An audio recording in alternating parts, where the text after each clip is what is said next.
Jhansi serial episode 91 6th May 2025 ఏం జరిగిందో చూద్దాం.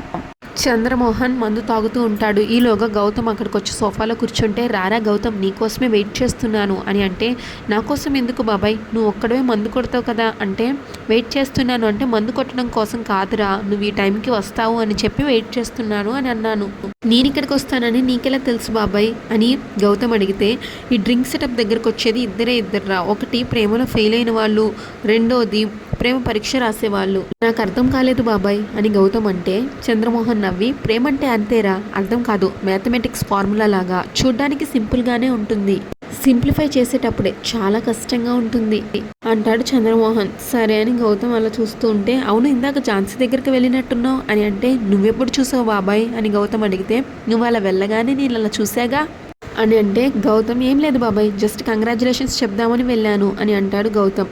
అప్పుడు చంద్రమోహన్, నువ్వు తెలివైనోడివిరా, కొంతమంది అవకాశం కోసం చూస్తూ ఉంటారు, కానీ నువ్వు అవకాశాన్ని సృష్టించుకొని అలా దూసుకుపోతున్నావు, గుడ్, వెరీ గుడ్ అని అంటాడు చంద్రమోహన్. అదేం లేదు బాబాయ్ అని గౌతమ్ అంటే, తప్పేం లేదురా, కంగ్రాచులేషన్స్ చెప్పడానికి వెళ్ళొచ్చు, ఆల్ ద బెస్ట్ చెప్పడానికి వెళ్ళొచ్చు, బాధలో ఉంటే ఓదార్చడానికి కూడా వెళ్ళొచ్చు, అమ్మాయిని కలవడానికి ఎన్ని మార్గాలైనా సృష్టించుకోవచ్చురా అని చంద్రమోహన్ అంటే, గౌతమ్ ఏం లాభం బాబాయ్, నాకేమీ మార్గం కనిపించట్లేదు అని అంటాడు.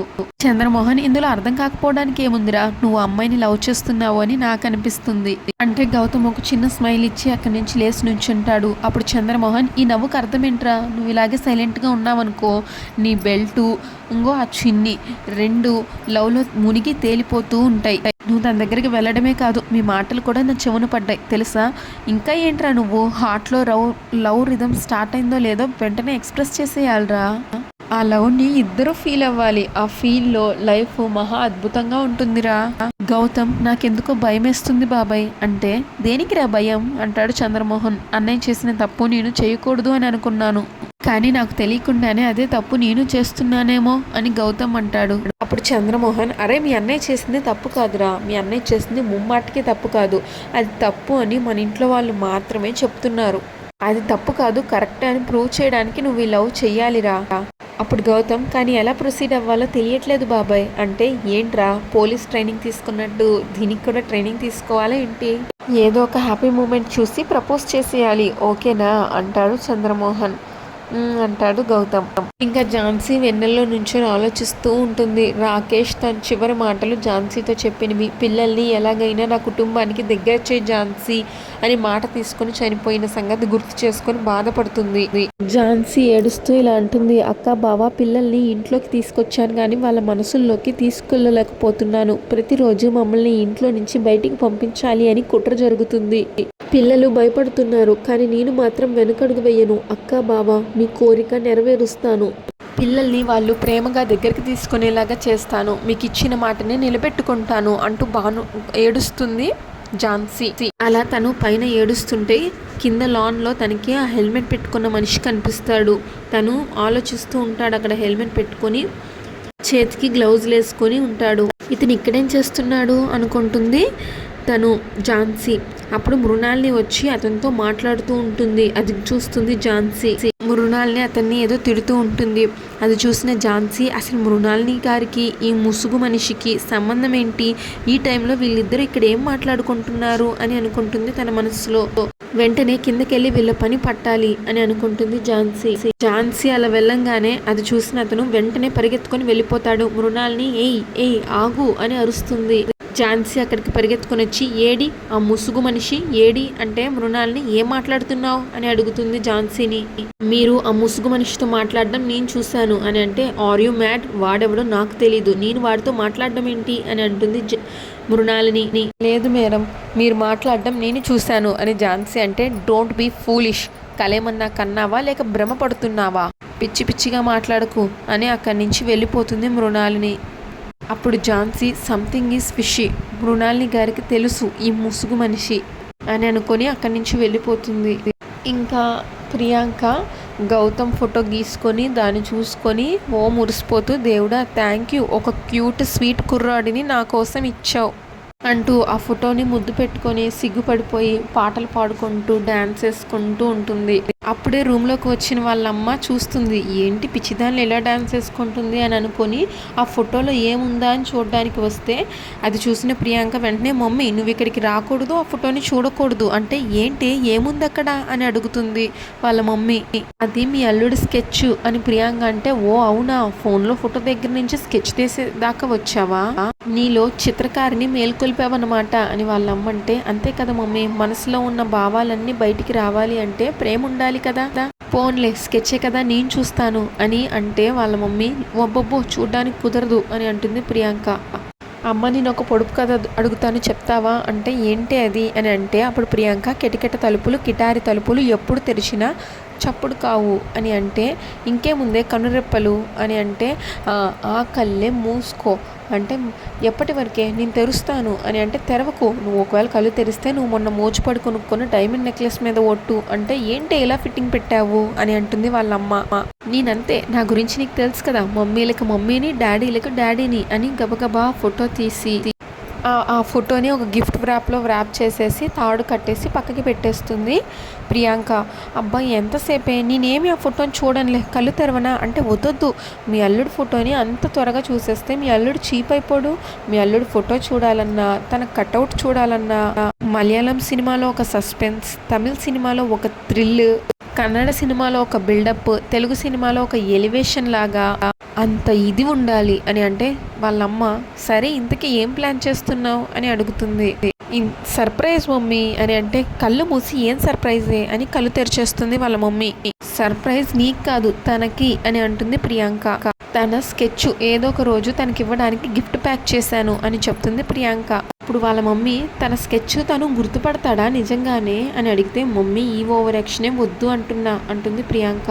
అప్పుడు వాళ్ళమ్మ, ప్రియాంక నేను ఒక మాట అడుగుతాను, నువ్వు సమాధానం చెప్తావా ఏమనుకోకుండా అంటే, ఏంటి మమ్మీ అది అంటే, నువ్వు ఒక డాక్టర్వే కానీ అసలు డాక్టర్ లాగా బిహేవ్ చేస్తున్నావా, ఈ అల్లరేంటి, ఆ డ్రెస్ ఏంటి, ఆ హెయిర్ ఏంటి, నీ బిహేవియర్ ఏంటి అని అడుగుతుంది.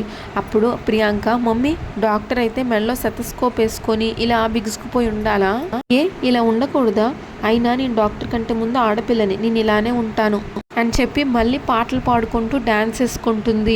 అది చూసి వాళ్ళమ్మ, ఏమే ఇది టూ మచ్చే, అల్లుడు ఫోటో చూపించవు, కనీసం తన స్కెచ్ కూడా నాకు చూపించవా, నో సారీ మమ్మీ, ఇంకొన్ని రోజులు ఈ సస్పెన్స్ భరించాల్సిందే అంటూ డ్యాన్స్ వేసుకుంటుంది ప్రియాంక. ఇంకా పిల్లలు లాన్లో ఆడుకుంటూ ఉంటారు. ఝాన్సీ ఏదో రాసుకుంటూ ఉంటుంది అక్కడే లాన్లో కూర్చొని. అప్పుడు గౌతమ్ అక్కడికి యూనిఫామ్లో వచ్చి, గుడ్ మార్నింగ్ కిడ్స్ అంటే, గుడ్ మార్నింగ్ బాబాయ్ అంటారు పిల్లలు. ఝాన్సీ గారు మీకు ఒక గుడ్ న్యూస్, ఈ రోజు నుంచి పిల్లల్ని స్కూల్కి పంపించండి. ఝాన్సీ, వద్దు గౌతమ్ గారు, పిల్లలు బాగా భయపడిపోయారు, వాడెవడో తెలిసేంత వరకు పిల్లల్ని ఇంటి దగ్గరే ఉండనివ్వండి అని చెప్తుంది. అప్పుడు గౌతమ్, వాడిని పట్టుకోవడానికే పిల్లల్ని స్కూల్కి పంపించమని చెప్తున్నాను, వాడు పిల్లల కోసం ఖచ్చితంగా అక్కడికి వస్తాడు, ఆ టైంలో వాడిని పట్టుకోవచ్చు అని గౌతమ్ అంటే, వాడిని పట్టుకోవడం కోసం పిల్లల్ని ఎరగా వేస్తున్నారా, పిల్లల్ని వాడేమన్నా చేస్తే ప్లీజ్ వద్దండి అంటుంది ఝాన్సీ. నాకు చాలా భయంగా ఉంది, ఇలా రిస్క్ తీసుకోవడం కరెక్ట్ కాదేమో అనిపిస్తుంది అని ఝాన్సీ అంటే, గౌతమ్, ఝాన్సీ గారు మీరేం భయపడకండి, పిల్లలకి సెక్యూరిటీగా ఒక కానిస్టేబుల్ని అక్కడ సీక్రెట్గా పెట్టాను, పిల్లలకి ఏమీ కాకుండా అతను చూసుకుంటాడు, వాడు అంత ధైర్యంగా వచ్చి పిల్లల్ని బెదిరించి రాణి మీద అటాక్ చేశాడు అంటే ఖచ్చితంగా దీని వెనుక ఎవరో ఉన్నారు అండి, వాళ్ళెవరో తెలియాలంటే ముందు ఆ అటాక్ చేసిన వాడు దొరకాలి అని అంటాడు గౌతమ్. అది నిజమే కానీ అని ఝాన్సీ ఆలోచిస్తుంటే, గౌతమ్, ఝాన్సీ గారు నేను ఆల్రెడీ స్కూల్ దగ్గరికి వెళ్ళి ఎంక్వైరీ చేశాను, నాకు ఎలాంటి క్లూస్ దొరకలేదు, ఆ చుట్టుపక్కల ఉన్న సీసీటీవీ ఫుటేజ్ తీసుకురమ్మని కానిస్టేబుల్కి చెప్పాను, అందులో ఏమన్నా క్లూ దొరుకుతుందేమో చూస్తాను, వాడు అలర్ట్ అవ్వక ముందే మనం వాడిని పట్టుకోవాలి అంటే పిల్లలు స్కూల్కి వెళ్ళాలి, పిల్లలకి ఏమీ కాదు అన్నీ నేను చూసుకుంటాను, మీరు నన్ను నమ్మండి అని గౌతమ్ అంటాడు. అప్పుడు ఝాన్సీ, స్వీటీ, వంశీ మీరు స్కూల్కి వెళ్తారా అంటే, వెళ్తాం అంటారు పిల్లలు. మరి మీకేం భయంగా లేదా అంటే, లేదు బాబాయ్ ఉన్నాడు కదా, వాడొస్తే బాబాయ్ వాడిని పట్టుకుని జైల్లో పెట్టేస్తాడు అని అంటారు పిల్లలు. ఇంకా ఝాన్సీ, ఓకే అండి పిల్లల్ని స్కూల్కి పంపిస్తాను అని చెప్తుంది. అప్పుడు గౌతమ్, మరి నేను స్టేషన్కి బయలుదేరుతాను అంటాడు ఝాన్సీతో. గౌతమ్ వెళ్తూ వెళ్తూ మళ్ళీ ఒకసారి వెనక్కి తిరిగి వెళ్తాను అన్నట్లు ఝాన్సీకి సైగ చేసి వెళ్ళిపోతాడు. ఇంకా గౌతమ్ తన స్టేషన్కి వెళ్తుంటే కార్తో అడ్డుపడుతుంది ప్రియాంక. ఏయ్ అని గౌతమ్ అరిస్తే గ్లాస్ కిందకి దించుతుంది ప్రియాంక. కిందకి దించి గౌతమ్ని చూసి సిగ్గుపడుతూ ఉంటుంది. రోడ్డుకి అడ్డంగా వచ్చావేంటి, యాక్సిడెంట్ అయి ఉంటే అని గౌతమ్ అడుగుతాడు. అప్పుడు ప్రియాంక ఆల్రెడీ యాక్సిడెంట్ అయ్యింది ఇక్కడ గుండెల్లో. హౌ ఆర్ యూ సార్ అని షేక్ హ్యాండ్ ఇస్తుంది. గౌతమ్ షేక్ హ్యాండ్ ఇవ్వడు. ఎవరు అని అడుగుతాడు. అదేంటి సార్, నేను ఫోన్లో మాట్లాడినా కన్ఫ్యూజనే, ఎదురుగా వచ్చినా కన్ఫ్యూజనేనా అని అంటుంది ప్రియాంక. ఓ మీరా అంటాడు గౌతమ్. అప్పుడు ప్రియాంక, నా పేరు మీరానో మిరపకాయ బజ్జీనో కాదు, ప్రియాంక. మీరైతే స్వీట్గా ముద్దుగా ప్రియా అని పిలవచ్చు అంటుంది. అప్పుడు పర్వాలేదే, నా పేరు మర్చిపోయినా నన్ను బాగానే గుర్తుపెట్టుకున్నారే అంటే మర్చిపోనివ్వరు కదా మీరు అంటాడు గౌతమ్. అంటే నేను మీకు గుర్తొస్తున్నానా, నా గురించి ఏమైనా కలలు కంటున్నారా అని అంటే గౌతమ్, ఏంటండి మీరు అసలు నాకెందుకు గుర్తొస్తారు? అదే సార్ మర్చిపోనివ్వరు అంటేను అంటుంది ప్రియాంక. గౌతమ్, సర్లే ఇప్పుడు ఏం కావాలి అని అడుగుతాడు. అంటే ఇన్ఫర్మేషన్ అంటుంది. ఇన్ఫర్మేషనా అని అడుగుతాడు. అదే మా ఇంటికి ఎప్పుడు వస్తున్నారో తెలుసుకుందామని. చెప్పండి సార్, ఏ టైంకి వస్తారు? మధ్యాహ్నం వస్తారా, సాయంత్రం వస్తారా? హలో ఏంటండి మీరు లొడ వాగేస్తుంటారు అని గౌతమ్ అంటే, నేనంతే సార్, ఏది మనసులో దాచుకోను, చెప్పండి సార్ ఏ టైంకి వస్తారు అని అంటుంది. నేను అసలు మీ ఇంటికి ఎందుకు వస్తానండి అంటాడు గౌతమ్. అప్పుడు ప్రియాంక, అప్పుడే మర్చిపోయారా, మొన్న మీరే అన్నారు కదా మా ఇంటికి వచ్చి మా నాన్నగారితో మాట్లాడతాను అని. మా నాన్న మీకోసం వెయిట్ చేస్తున్నారు, మీకు ఇష్టమైన వంటలేంటో చెప్తే నేనే దగ్గరుండి మీకోసం అన్ని వంటలు చేసి పెడతాను అంటుంది ప్రియాంక. గౌతమ్, ఓ మీకు వంట కూడా వచ్చా అని అడుగుతాడు. రాదు, కానీ మీకోసం నేర్చుకుని చేస్తాను అంటుంది ప్రియాంక. నాకైతే నమ్మకం ఉంది సార్, టేస్ట్ అయితే ఖచ్చితంగా అదిరిపోద్ది అని అంటుంది.